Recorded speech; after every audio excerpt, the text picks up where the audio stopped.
सुधाकर जी आपके पास आएंगे। 2023 को अगर हम देखें तो ये कंज्यूमर के लिहाज से काफ़ी अच्छा साल रहा है। उन्हें सस्ता खाने का तेल मिला।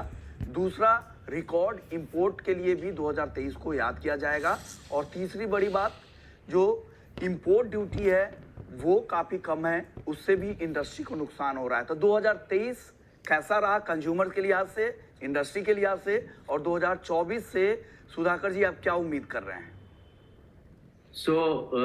2023 का अगर हम समरी करें विष्णु जी, तो it was a very good year for the consumers, क्योंकि कंज्यूमर्स के लिए करीब 30-40% दाम गिर गए थे। तो as far as edible oil inflation is concern, it was very much under control, no longer a concern for even the government. And but however for the industry के लिए थोड़ा मिक्स था because of huge volatility and also due to lack of hedge mechanisms. Steep fall in the market was causing troubles to the industry and also to the supply chain, the distribution channel.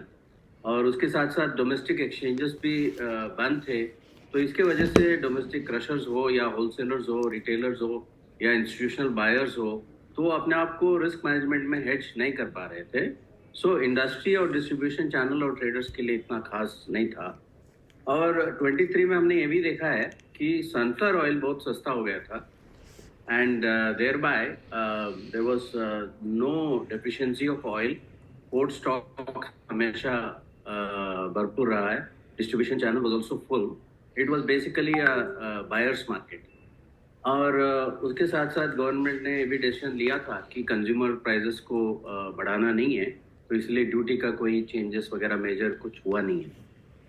लेकिन अगर हम आज देखते हैं 2024 का outlook आगे जाके, पहले अगर मैं ग्लोबल फैक्टर्स पहले बता दूं कि पाम का जो प्रोडक्शन है मलेशिया में स्टैग्नेंट है, और for the year of 24 Indonesia में मुश्किल से 7 से 8 लाख टन ज़्यादा प्रोडक्शन हो सकता है। तो इसकी वजह से जो कैरी आउट स्टॉक्स है compare to the exports and production, ये जैन फेब मार्च अप्रैल तक थोड़ा पाम का टाइटनेस रहेगा।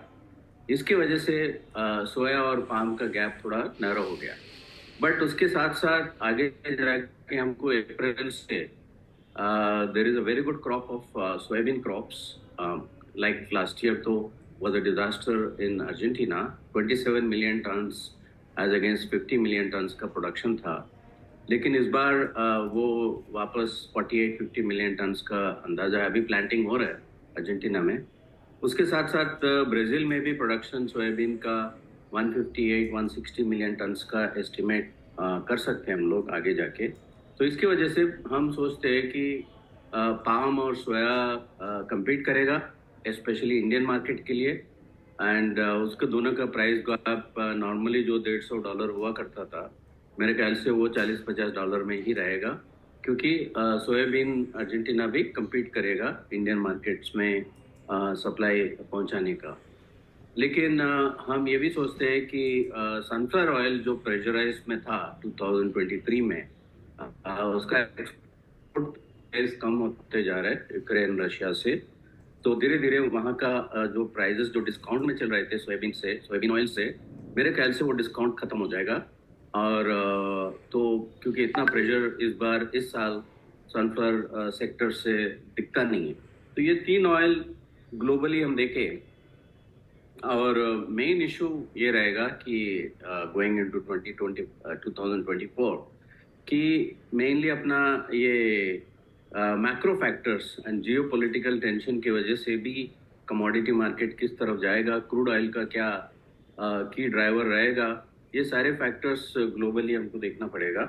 इंडिया में अगर सिचुएशन अगर देखा जाए तो सोयाबीन क्रॉप जो है अभी तुरंत प्रेशर के कारण वो काफ़ी कम हो गया, प्राइसेस गिर गया ऑलमोस्ट एमएसपी की तरफ। Mustard is getting also support, but NAFED के यहाँ से 9 लाख टन का अभी मार्केटिंग बाकी है बिफोर मार्च न्यू क्रॉप। मस्टर्ड क्रॉप का भी अंदाज़ा प्लांटिंग देखते हुए मोर और लेस लास्ट ईयर का बराबर या अच्छा ही रहेगा। तो हम सोच सकते हैं कि अभी कि जैन फेब मार्च अप्रैल तक थोड़ा टाइट मार्केट रहेगा, क्योंकि मलेशियन एंड स्टॉक्स का प्रोजेक्शन जो हम बात करते हैं, एस्टिमेट करते हैं as against 2.3 2.4 million ton, 24 lakh ton जो कैरी आउट है, वो अप्रैल तक 20 लाख टन होने का अंदाजा है। तो इसकी वजह से थोड़ा first quarter of next year में थोड़ा 7 से 10% मार्केट थोड़ा बहुत ठीक रहेगा, लेकिन उसके बाद फिर अप्रैल से देखना पड़ेगा फिर कि साउथ अमेरिकन क्रॉप्स का कैसा मार्केटिंग रहेगा, चाइना का डिमांड कैसा रहेगा, मील का डिमांड कैसे रहेगा, एंड सो ऐसा एक व्यू, ओवरऑल व्यू हम दे सकते हैं। कहते तो सुधाकर जी, आपसे मेरा सवाल होगा, 2024 में कौन से तेल के दाम आपको लग रहा है कि यहाँ से बढ़ सकते हैं और कब तक ये बढ़ सकते हैं, और कहाँ में गिरावट आ सकती है और कब से वो गिरावट आ सकती है? सुधाकर जी। हाँ, तो हमको सबसे ज़्यादा तेजी जो है पाम मार्केट, जो आप याद कर सकते हैं कि ये हो गया था करीब $2000, तो आज के दिन में $860 का भाव है C&F। तो आप समझ सकते हैं कि पाम का मार्केट कितना गिर गया है। तो इसमें देखा जाए तो ये 840 850 रेंज टू $910 $920 रहेगा अप्रैल तक। और उसी समय soybean oil C&F India would be around 930 to 1050 $1030 C&F। बहुत ज़्यादा रेंज नहीं है, लेकिन $60-70 ऊपर जाने का उम्मीद है अप्रैल तक। ऐसा नहीं है कि जनवरी से हो जाएगा, लेकिन फरवरी से लेकर के। और सनफ्लावर ऑयल का अंदाज़ा है कि आज के दिन में जो $920 $980, मतलब हम एक्सपेक्ट कर रहे हैं कि सोयाबीन ऑयल और सनफ्लावर ऑयल का इंपोर्ट प्राइजेस मोर और लेस सेम रहेंगे। ओके, यानी आपको लग रहा है कि अप्रैल तक ये थोड़ी तेजी यहाँ पर दिख सकती है, उसके बाद फिर धीरे धीरे वापस से दबाव दिख सकता है। आप सरकार के सामने क्या मांग रखना चाहते हैं? क्या इंडस्ट्री के लिए चैलेंजेस है? 2024 के लिए कौन कौन से चैलेंजेस होंगे? तो मेन तो ये रहेगा, देखिए आसियान ट्रीटी के कारण जो 2020 में ख़त्म हो गया है, 2010 में साइन हुआ था, 2020 में वो ख़त्म हो गया। तो इसके वजह से क्रूड ऑयल और रिफाइंड ऑयल का ड्यूटी का डिफरेंशियल है, जो 12.5% 15% हुआ करता था, वो 7.5% किया गया। इसकी वजह से क्या हुआ, पाम ऑयल का जो करीब 30%, मतलब nearly 30 lakh ton palm oil जो फिनिश गुड्स आके कम्पीट करेगा, उसकी वजह से ज़रूर इंडियन इंडस्ट्री को क्रूड ऑयल की जगह में साथ साथ फिनिश गुड्स भी लाना पड़ता है। कैपेसिटी यूटिलाइजेशन इतना नहीं हो पा रहा था पाम में। तो इसके कारण हमारा तो पहला मांग यही रहेगा कि इंडस्ट्री को, whereas Indonesia and Malaysia, they support the domestic industry, उन्होंने एक्सपोर्ट इंसेंटिव दे रखा है फिनिश गुड्स में। तो ये जो डिफरेंशियल ड्यूटी है, इंडियन इंपोर्ट ड्यूटी, ये काफ़ी नहीं है। इसको तुरंत 12.5 या 15% तो जरूर करना चाहिए, ताकि देयर इज ए रीबैलेंस, मतलब इंडियन इंडस्ट्री थोड़ा कैपेसिटी यूटिलाइजेशन चल सके और हम सप्लाई चेन इंडस्ट्री की तरफ से मेंटेन रखते हैं कंज्यूमर्स के लिए throughout the year. So वो हमारा पहला डिमांड रहेगा, to increase the duty differential. And हमको तो डिफरेंशियल से मतलब है, या तो अगर कंज्यूमर के हित में 5.5% AIDC जो CPO में है, वो अगर निकाल दिया तो भी डिफरेंशियल अपने आप ही बढ़ जाएगा, क्योंकि आज के दिन में एग्रीकल्चर सेस CPO में है, लेकिन रिफाइंड में नहीं है। लेकिन ग्लोबली $80-90 का रिफाइंड में एक्सपोर्ट ड्यूटी में इंसेंटिव है। सो पहला मांग डेफिनेटली इंडस्ट्री की तरफ से as Indian vegetable oil producers association तो ये रहेगा कि at a right time definitely इसको डिफरेंशियल को बढ़ा दे, ताकि क्रूड और रिफाइंड का इंपोर्ट रीबैलेंस हो जाए।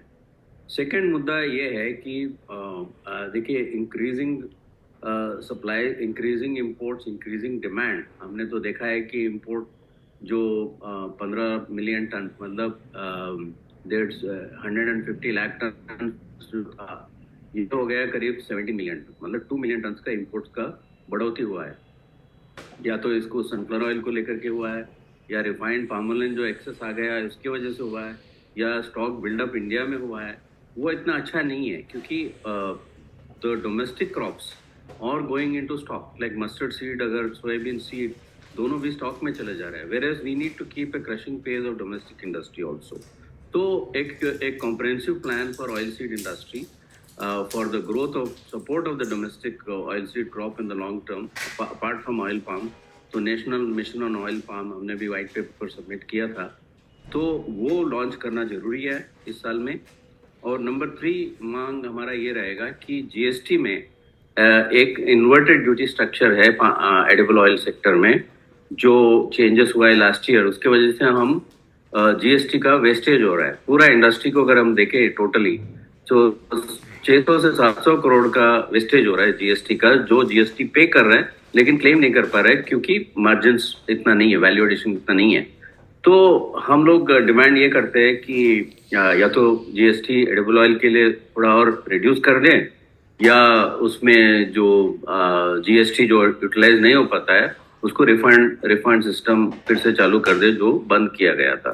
तो ये 3 हमारा मेन मुद्दा है। और हम ये भी आशा करते हैं, हालांकि हम गवर्नमेंट से रेगुलरली मिलते हैं इन बातों पे।